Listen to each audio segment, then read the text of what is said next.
Oh, howdy all. Grab yourself a beer. It's time for some Path of Exile discussion.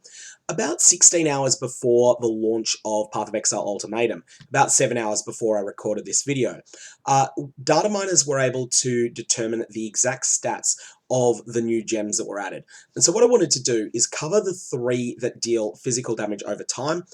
So that is Reap, Exsanguinate, and Corrupting Fever, and just discuss them, their stats, and some of the implications that these have.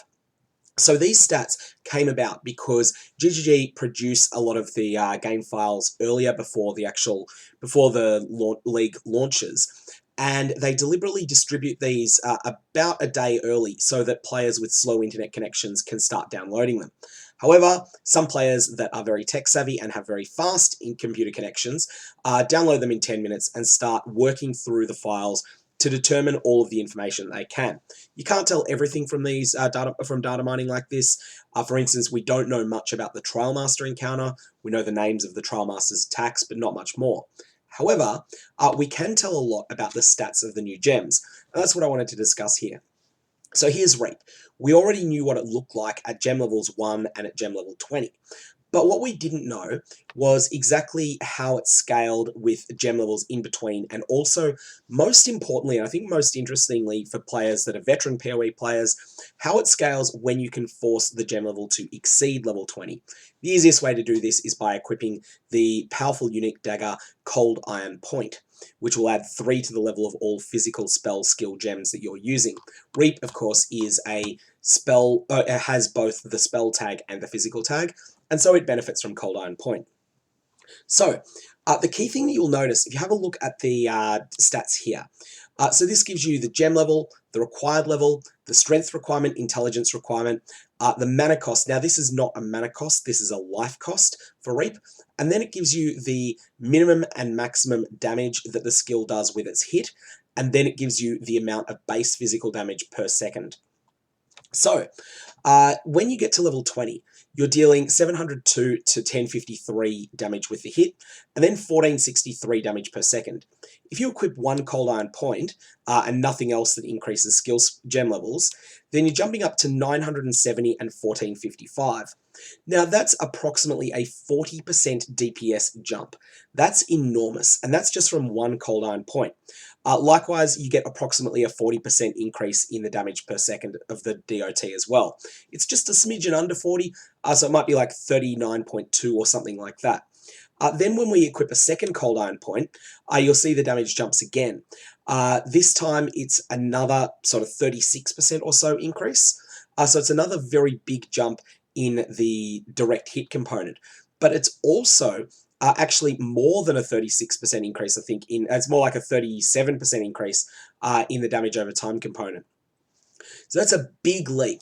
Additionally, there is very little difference in the mana cost or the life cost of the skill. I was concerned that the life cost might balloon out once you started adding additional gem levels, and that is not the case for Reap, and so that makes me very confident with looking to secure myself 2 Cold Iron Points as early as is practical within the new league. Now, Cold Iron Point is an item that's pretty much in the medium rarity tier of uniques. It is something that you can conceivably chance orb if you're playing in solo self-found, or even for that matter if you're playing in a trade league.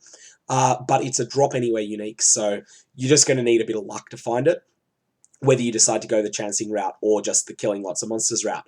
But I think it will be in very, very, very hot demand this league. If you get one day one of the league, sell it and set yourself up for a while. Additionally, the gem continues to scale well beyond that.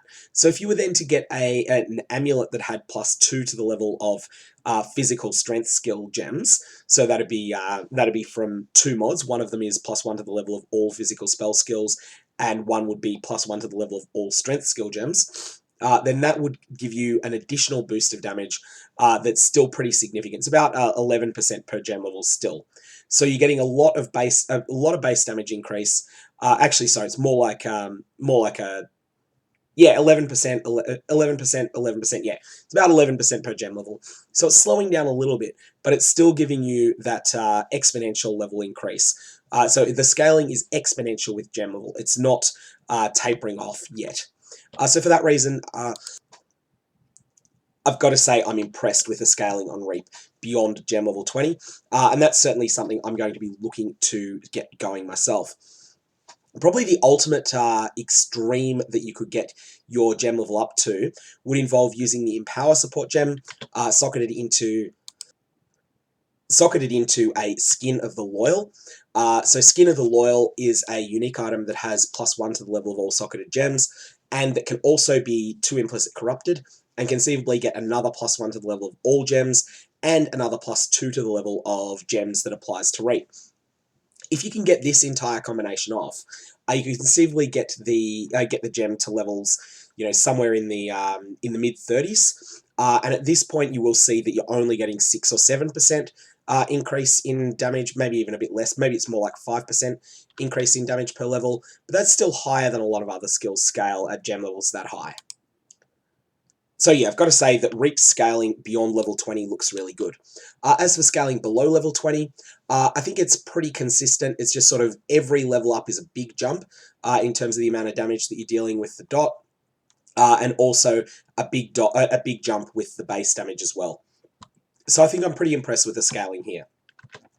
Next up, we have Corrupting Fever. Now, Corrupting Fever has really flown under the radar. It's a complex skill. It's one that I think I want to actually play around with before I recommend it. Like, I'm going to start it. I'm going to be using it alongside Reap. But let's just have a quick look to see. You can get it in the middle of Act 2, and it costs a lot of life when you cast it, and it provides a buff that causes your hits to apply a stacking bleed effect on enemies. This can add up. It's basically stacking physical damage per second, and the amount of damage scaling here, again, is really significant. So we go from level 20, we're doing 335 damage per second, jumps up to 483. So that's a massive increase in damage per second that we're increasing there. However, something that does need to be noticed as well is that Corrupting Fever is a buff that costs a staggering amount of life to cast. With the support gems I intend to use on my character, it's going to cost me, at level 20, it's going to cost me 1210 life to cast, although that is just a payment once at the start of the map. That's going to increase a lot if you start going with a level 26 one. Instead, we might be looking at 2100 life to cast that. If we were looking at a level 28 gem, we might be looking at paying 2,500 life. So I want to make sure that you're not casting that when there's any enemies around. However, all the stats on this scale up tremendously as well. It's just big jumps all around. You're getting so much extra damage from it. And the drawback of having to pay more life to refresh the duration of the skill seems pretty manageable. With all that in mind, again, I'm pretty impressed with the looks of Corrupting Fever. Exsanguinate is last. And so Exsanguinate becomes available at gem level 12, and it's probably the first skill in this category that you might consider using if you're wanting to play this sort of physical damage over time archetype that's being built. And in terms of the damage scaling that we've got here, again, scales pretty aggressively as your gems level up through the normal levels. And then again, it's just massive when you start applying a Cold Iron point. You're almost doubling your damage from gem level 20 to gem level 26, and a lot of gems just don't double from that. Then going from 26 to 28 is still another huge jump up on top of that. So again, I think that Exsanguinate is something that you can comfortably say scales extremely well with gem levels. And so really all of these are looking impressive as options for scaling. Last thing that's worth bringing up is that we also know the alternate qualities of these various skills. So firstly, we have for Reap, Standard Superior grants increased area of effect at a low percentage. Anomalous gives you critical strike chance, which is probably not something you really care that much about in most cases. Divergent provides a really interesting mechanic where it provides you life recovery when an enemy dies. I don't really have a strong preference between any of these three options. I think I'm going to use whichever Reap I can increase to level 21 on the base gem, and whatever type of Reap it was originally, I'm not that concerned. I do want it to be at 20 quality, so I want it to be a level 21 gem with 20 quality, but I'm not really fussed whether it's superior or divergent. I don't really gain much from Anomalous, so I probably won't go down that route myself, but there'll be other people who are playing Chieftain builds that might be more interested in the Anomalous version themselves. So for Corrupting Fever, the alternatives that you've got, you have Skill Effect Duration, which is incredibly strong on this. I actually think that the default quality is probably the best one, and that's because this is a skill that scales tremendously with Skill Effect Duration. Alternately, though, Anomalous reduces the life cost. I think that's the weakest. And Divergent increases the speed of applying Corrupting Blood debuffs, which is a big deal. Lastly, we have the alternate qualities on Exsanguinate. Divergent grants the ability to fire tendrils at additional targets. So with Exsanguinate, you fire tendrils at up to 9 targets within a tight cone. I believe it's always 9. I should just check that. Sorry, no, it starts at 7, and then that scales. So the damage application actually scales with gem levels, but very slowly as well. Divergent, I think, is pretty weak. Anomalous grants increased cast speed, which is really nice. Superior grants increased skill effect duration. I'm not going to express any preferences here between Superior and Anomalous. I do think Divergent is a trap. Being able to hit more targets is nice, but not as nice as just killing enemies quicker when you do hit them. So those are the various stats on these new gems.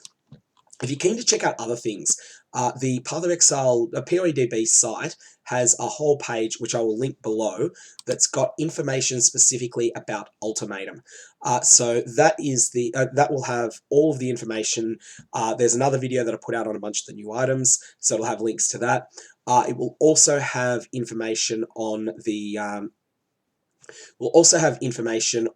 challenges. So you can have a look through these yourself as well if you want.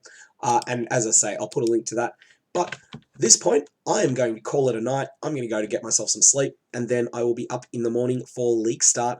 And I hope you all have a good one, and may your Varlobs have interesting results.